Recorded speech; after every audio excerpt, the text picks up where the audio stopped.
sleepy at the same time, so. Well, ladies and gentlemen, if I could have your attention, please. This announcement is coming from the cafe. Bus stopped, and it looks like they took somebody off the bus. That was a pair of shoes. It's coming from that way. Yeah, it is. Oh, God.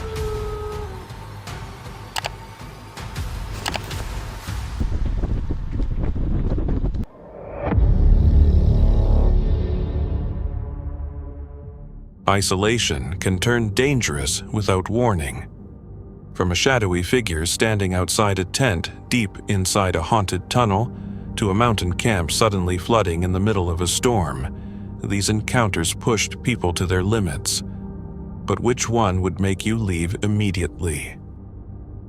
On February 6th, 2025 YouTuber Kayla boarded an Amtrak sleeper train from Houston, Texas to Chicago, Illinois. Known for calm minimalist travel videos, Kayla frequently records herself camping or spending time on the road. Yet this journey felt unusual. The station atmosphere seemed heavy, the lighting was dim, and rumors circulated about a wanted fugitive captured somewhere along this same route.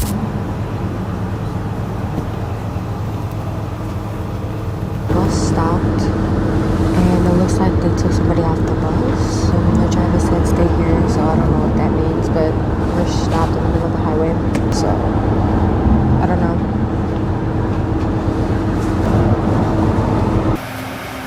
Bus is leaving, and now we're just waiting for the train. We actually made it here early, so just gonna wait around.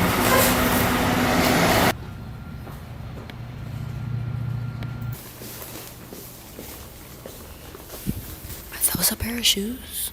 Those are just two random pair of boots. That's pretty scary. I'm in the train station right now, and it's kind of creepy. It kind of has a weird smell. It is giving me a really bad headache. I'm not gonna lie to you guys. I'm not sure when the train comes, so I'm just sitting here waiting. Her trip started with a delay. Before she reached the train, police stopped the bus she was traveling on. One person was led away in handcuffs. After Kayla reached the terminal, she noticed a strange odor in the air that left her with a headache. She recorded her ticket, the nearly empty waiting area, and the overhead lights flickering while she waited to board. Alright, so I'm finally walking to the train. It was supposed to be here earlier, but it got delayed due to a wanted fugitive, so police had to come and take him off the route, and we got pulled over too on the bus for the same situation, I guess, which was really weird. But the train finally came, and this nice lady's asking for my meal, and then the guy came and took me to my room, which was a pretty long walk actually. What's up here? I think this is the bed. I think it comes with two beds. Okay, well, but to change.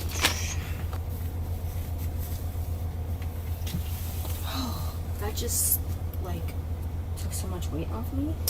Finally got my PJs on, and I'm way more comfortable than I was just a few minutes ago, and I'm really happy that the train is finally moving now. I do like the motion, so I know I'm gonna get a good sleep, but I'm ready to eat and I'm starving. I want to show you guys what I got.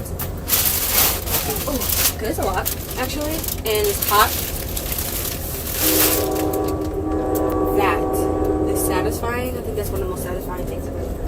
But so basically, it is kind of loud. The train was delayed as well.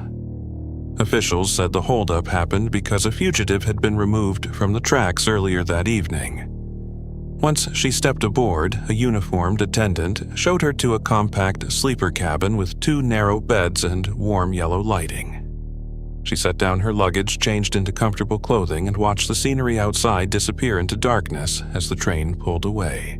Dinner arrived on a tray with a cheeseburger, buttered chicken, and a brownie. I'm going to Chicago on a train. If you guys didn't know, oh snap. I haven't seen my mom in a while, and my sister, and I do miss them, so I'm coming out there.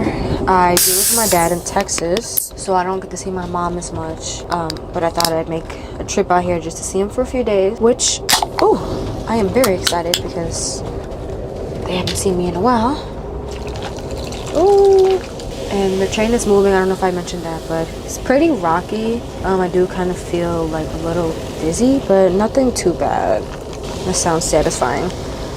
I used to sleep on trains and be on trains a lot. My mom lost her house and we would travel a lot, so I'd pretty much be ending up sleeping in trains. Not like something like this big. This is my first time like sleeping in something nice. I just normally ride like the city trains and stuff like that, but stuff happened and then my brother came and then we lived with him and his wife. But that's a different story and that's a really long story. But yeah, being on a train, it does give me, you know, flashbacks and memories of actually sleeping on like a city train and the hard times that I was going through. So yeah, it was a lot. So I am getting sleepy though. This is my bed for the night. It's pretty comfortable. The mattress is kind of like thin, but the blankets are pretty soft.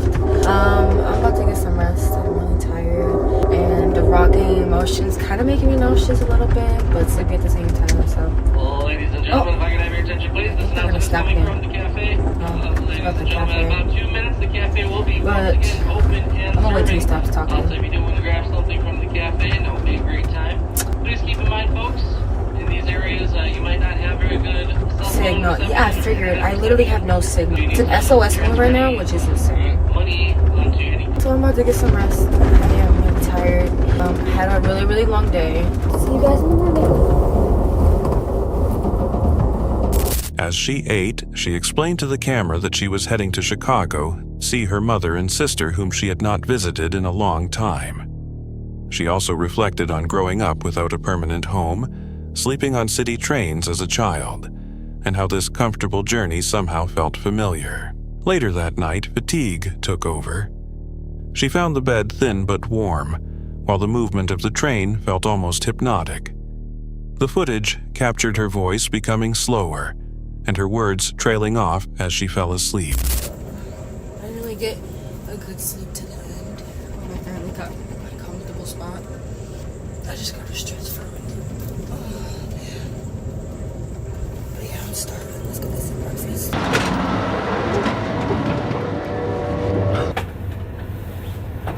Table looks like it's a little broke. It'll hold up while you're eating. Just you might have trouble getting it back into place. Is all. Okay. He took the thing out. He said it was kind of broke, which makes sense because I couldn't open it yesterday, but I'm excited to eat. And they did give me ketchup. I can see it. This is sweet relish. I might use this because it reminds me of pickles, because I think that's what it's literally made of, pickles, cucumbers and stuff. I'm going to use these two. I don't like mustard. And they gave me a brownie. The brownie was actually good. And they gave me a nice cup of ice. So let's dig in.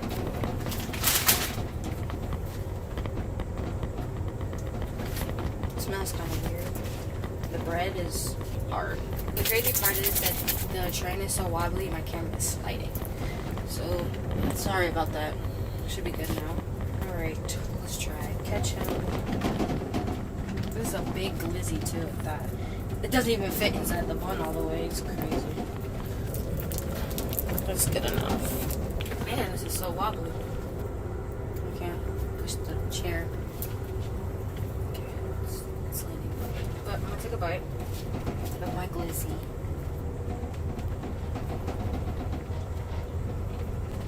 The hot dog is actually really good. I don't know about the bread. It's hard and it's like really thick. So shaky. It's almost time for me to get off anyways. I literally have 5 minutes till it stops. I guess I just use this as a viewing area. It still has pretty nice sights.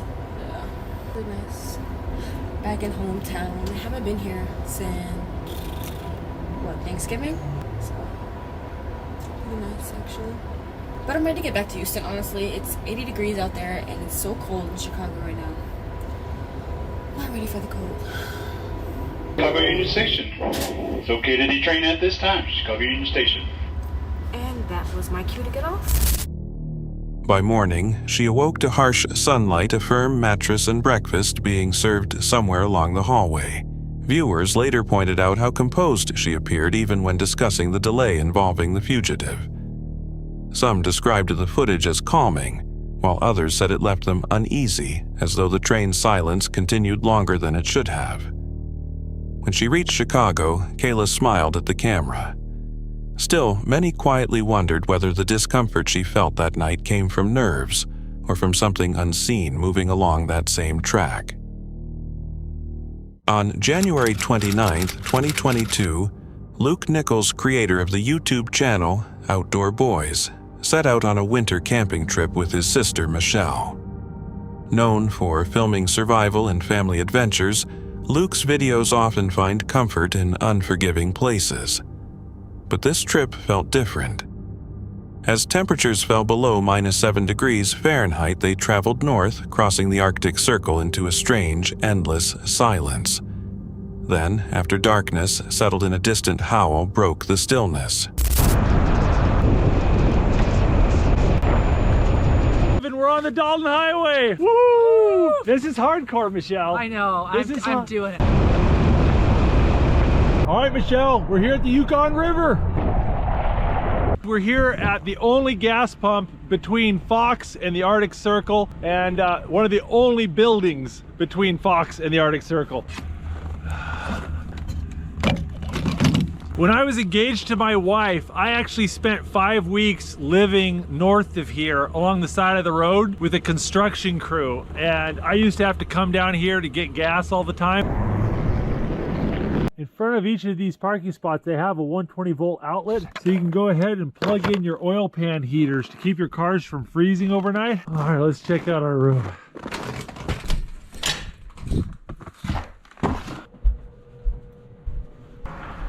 Hey, Michelle. Oh, this is nice. Yeah, aha, hoagies. We're here at the Yukon River Camp common room here, and we're gonna make a little dinner.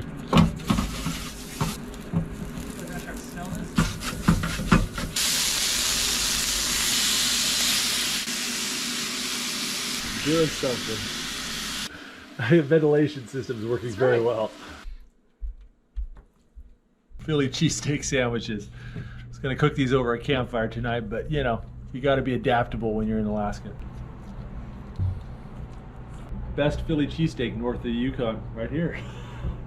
So right now we are on the banks of the Yukon River here at the Yukon River Camp, and we've got about 2.5, 3 hour drive to the Arctic Circle tomorrow. So we are in easy striking distance of our campsite for tomorrow. So this will be nice. The drive north unfolded beneath a gray sky with snow covering the Alaskan landscape. Luke and Michelle passed Denali National Park, Healy, and Nenana small communities beneath layers of frost. The thermometer showed -7 degrees Fahrenheit, yet the farther they traveled, the colder it seemed. At Yukon River Camp, they chose not to pitch their tent after dark. Instead, they stayed inside the outpost and rested before continuing north. The next morning, everything outside was white and silent. After breakfast and a stop to see the Alaska pipeline, they resumed the drive. This is the Arctic Circle! Yay! We gotta stand in front of the sign.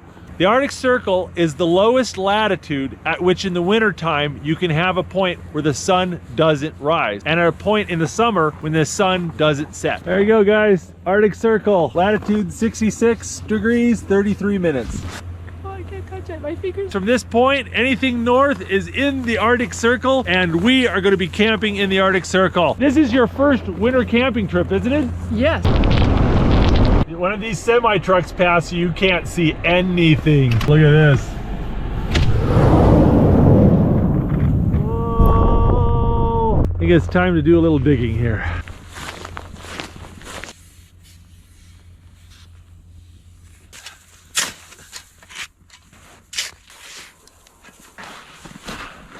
So yeah, you did it!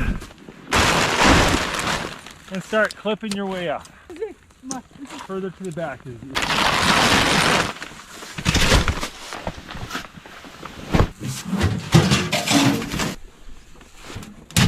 This is fat wood. You smell it. It's got a strong pine smell to it. When a pine tree dies, all the resin drains down to the stump, chop up the stump, and it's full of this flammable pine tar, and so it makes a good fire start. I take my tin. There we go. Giving you a nice warm home, going out in the woods, I suppose, too.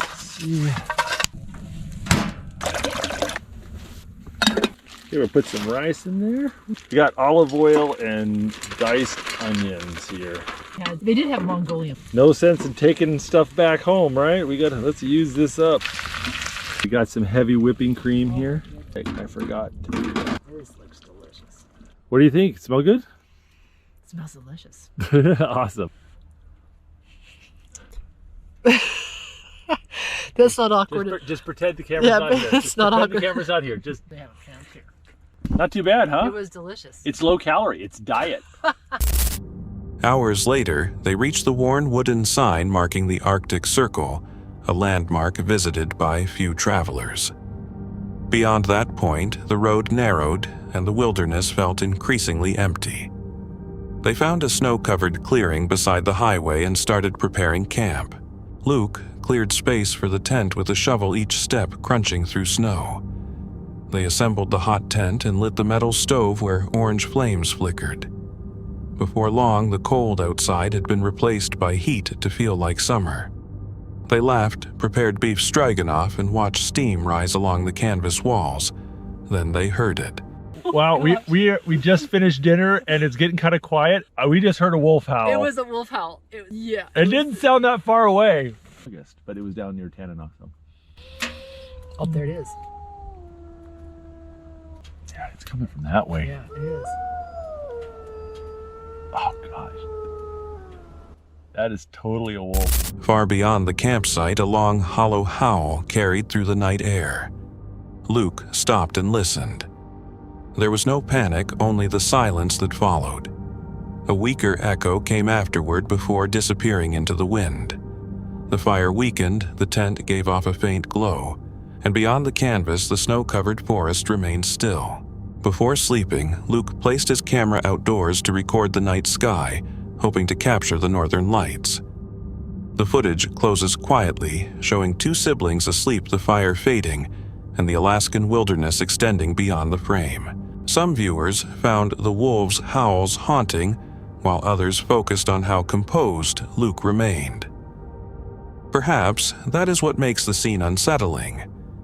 It is not fear, but the awareness of how small people become when the wilderness reminds them whose territory they have entered. By morning, the tent was cold again and fresh snow had covered every track outside. The trip appeared peaceful, yet many wondered whether the howling ever truly stopped or whether the surrounding silence had simply absorbed it. Hiro and Tomo, the duo behind Omagatoki Film, are known for traveling across Japan, investigating haunted places and unexplained activity. For this episode, they accepted one of their boldest challenges so far, spending the night camping inside the old Inunaki Tunnel, a site connected to decades of tragedy and paranormal stories. Located in Fukuoka Prefecture, the tunnel was originally built as a route toward Inunaki Village. Several workers reportedly died in accidents during construction, and strange sightings continued even after the tunnel closed in 1975 and was replaced by a newer passage. Its darkest connection comes from a brutal 1988 crime in which a young boy was assaulted and killed inside the tunnel. With such a disturbing history, the location developed a terrifying reputation. 今もう2時超えてるんですけど、ちょっとね、もう疲れちゃったんで、早速、宿の中に入ってテントを張りたいと思います。宿に中入りましょうか。ちょっと入りづらいんですけど、気にしないでいただいて、入りましょう。Hiro and Tomo pitched their tent near the center of the tunnel, but almost immediately felt that something was wrong. While exploring farther inside, they began hearing faint sounds that did not resemble dripping water footsteps or normal tunnel echoes. ライト全部消しちゃうのどのぐらい暗いのか。ちょっと一回電気消してみます。一回ちょっと、これか。ちょっと一回。声聞こえた今。聞こえなかった今。声聞こえなかった。わかんない、なんか女の声。ちょっと戻ろう。ちょっと今、女の声聞こえた。今、ちょっと僕以外聞こえなかったみたいですけど、女性らしき声が聞こえました。One of them distinctly heard what seemed to be a woman's voice, while the other heard nothing.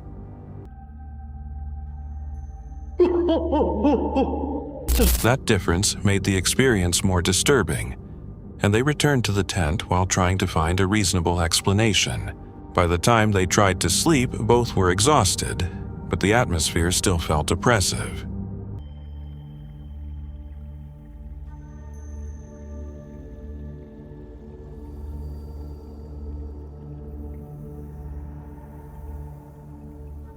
Be sure寝てたけどな。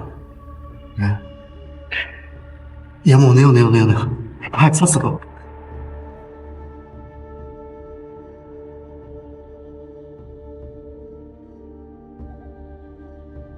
倒れた。倒れた。触った？いや、俺触ってないっす。トムさん触ってないっすよね。触ってない。倒れた。マジで倒れた。なんでちょっともう寝よう。 Around 3 a.m., their camera suddenly toppled over. They initially treated it as an accident, only realizing later that the moment may have been more significant. While reviewing the recording, they spotted a faint shape resembling a head watching from the darkness behind the tent, something neither had noticed then. Soon afterward, events became more intense.「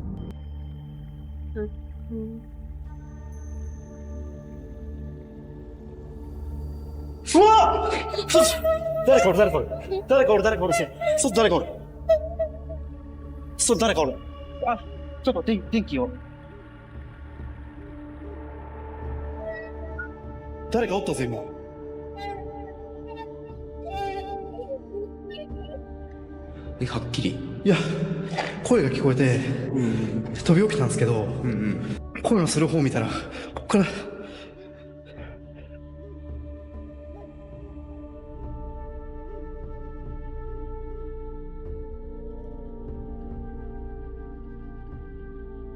もう帰ろうよ。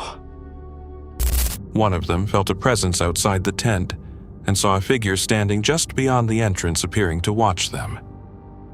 Panic took control. They quickly gathered their equipment and escaped from the tunnel, ending the investigation earlier than planned.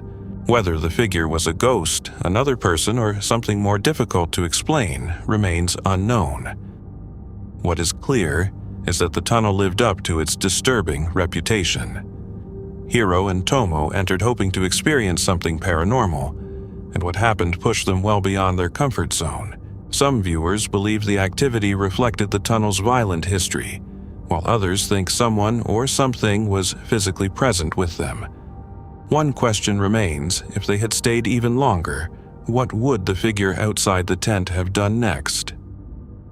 Sort of Interesting is operated by Dan, a wild camping enthusiast known for sleeping outdoors with little more than a bivy bag.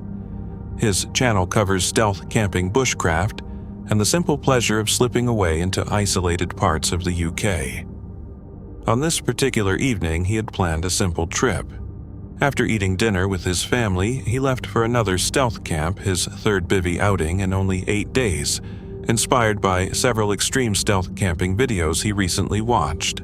Dan pushed through tall grass and thick ferns looking for a hidden opening where he could disappear into the surroundings.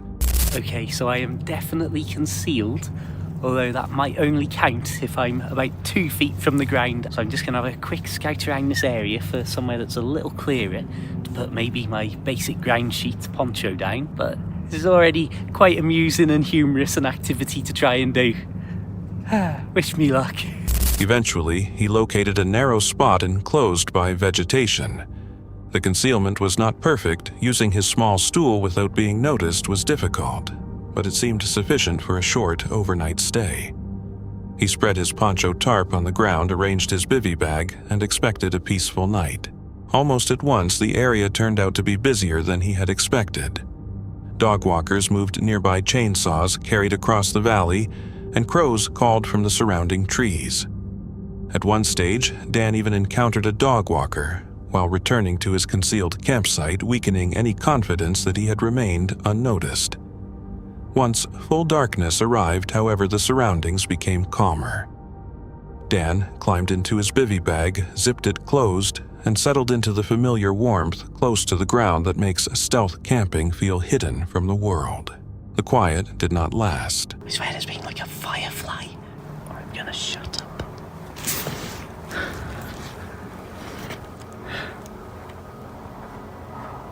I can hear... I think I can hear footsteps. I can't...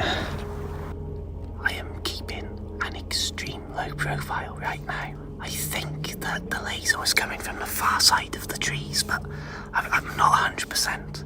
I don't think it was actually aimed at me. I think it was just shining a laser for the sake of it. But it's certainly woken me up a little bit. But to be honest, it's been quiet for about 10 minutes now, so I'm not too worried.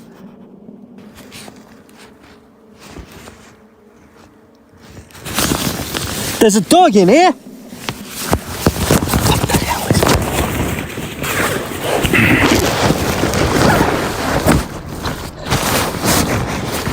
While moving between sleep and wakefulness, he heard soft footsteps and noticed occasional lights farther away, one appearing to be a laser cutting between the trees.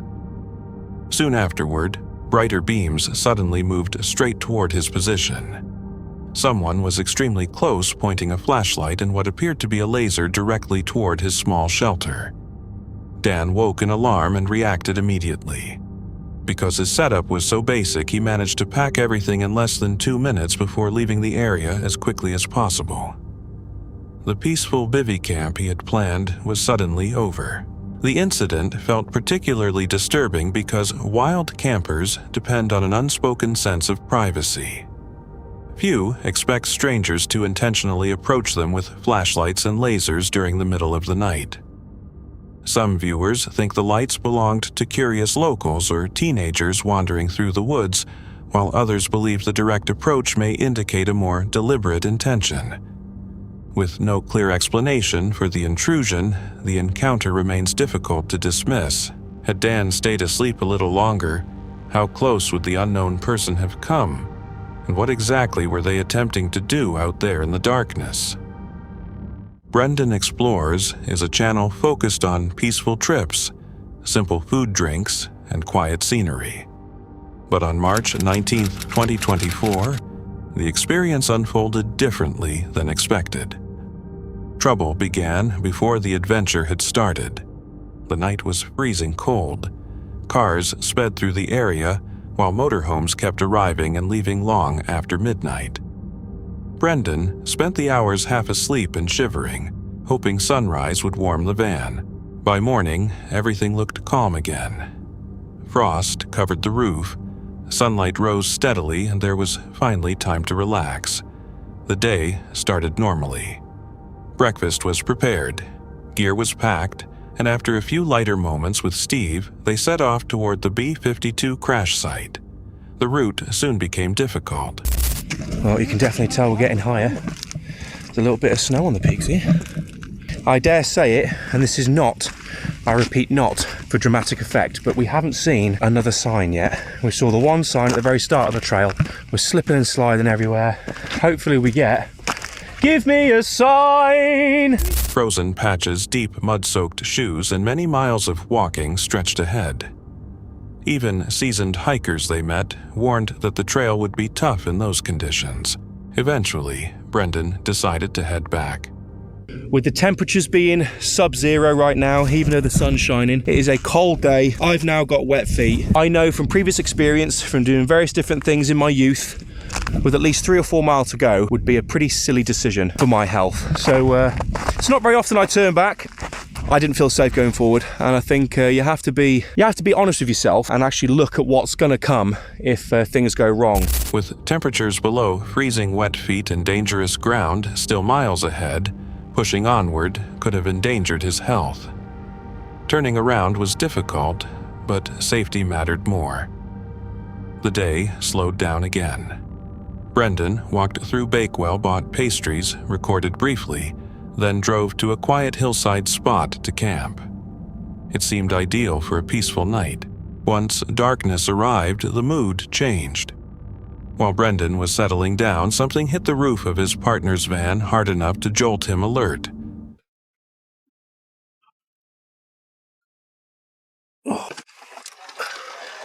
You all right, mate?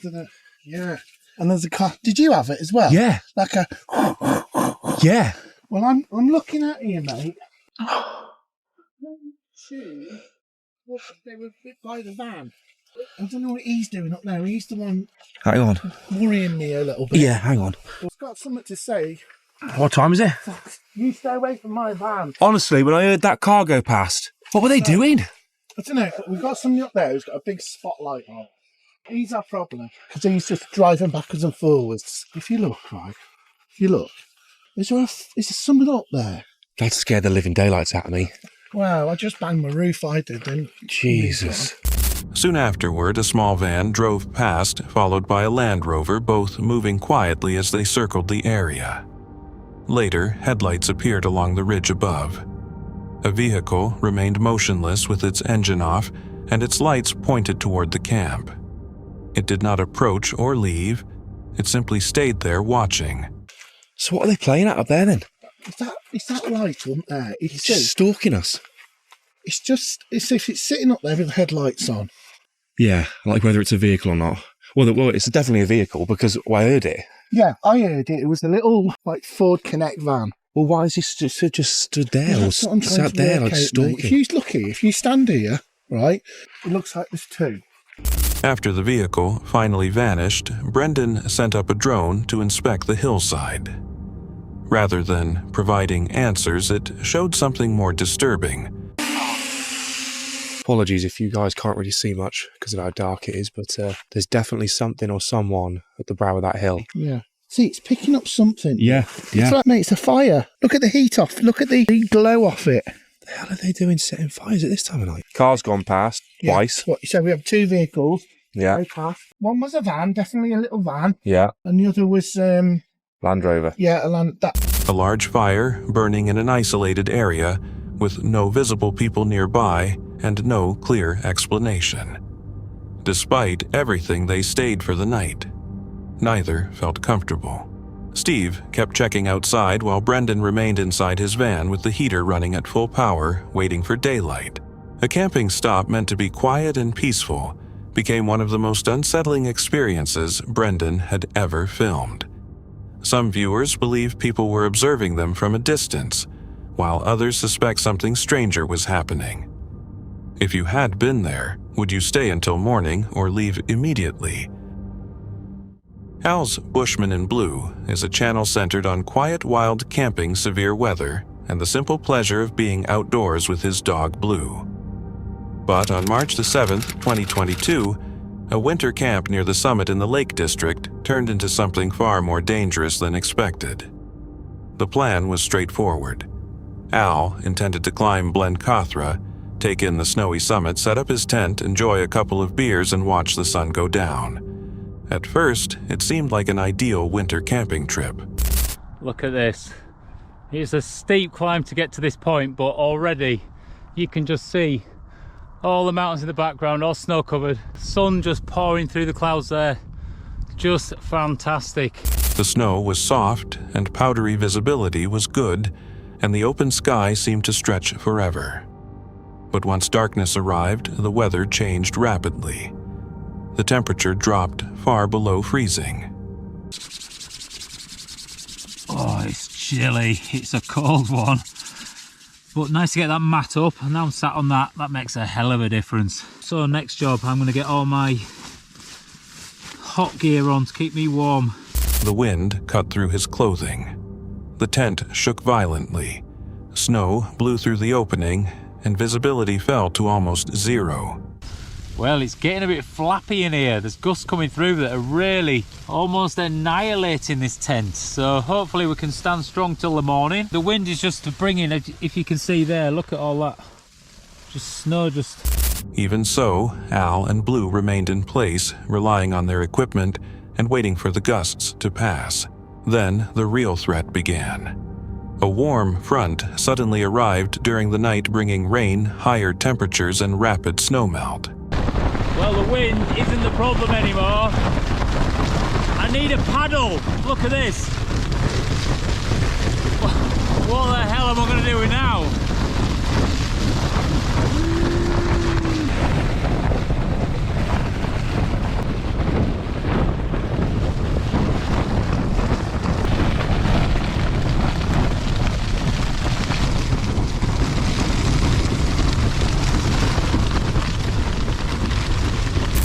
Within minutes, water started moving around the tent. The ground softened as melting snow collected and began flowing downhill. It soon became clear that something was seriously wrong. Al had unknowingly camped directly in the path of a forming stream. Water pushed against the tent from every side. There's just water everywhere, like 3 inches all the way around everywhere. The bathtub floor collapsed under the pressure, letting water rush inside. His equipment became soaked, the tent poles bent under strain, and Al and Blue stayed together on the sleeping mat, the only surface keeping them above the freezing water. Outside, strong wind pounded the shelter until one of the poles eventually broke. Hypothermia had become a real concern. If the mat failed, the tent collapsed, or the temperature dropped again, the situation could have become worse. Al waited for the first hint of daylight, packed his equipment inside the flooded shelter, and headed back into the storm. The descent was miserable with wind rain, slush, and no relief, but moving downhill was safer than remaining there. By the time Al reached lower ground, he was soaked, exhausted, and completely spent. Both he and Blue reached safety, although the night could have ended differently. Some viewers see the incident as a sudden weather change becoming dangerous, while others focus on how quickly mountain conditions can turn. If you had been there, would you have stayed to wait it out or left at the first warning sign? That's it for tonight. Which moment creep? Drop it in the comments. Have your own story. Share it with us, and stay tuned. The next one is even darker.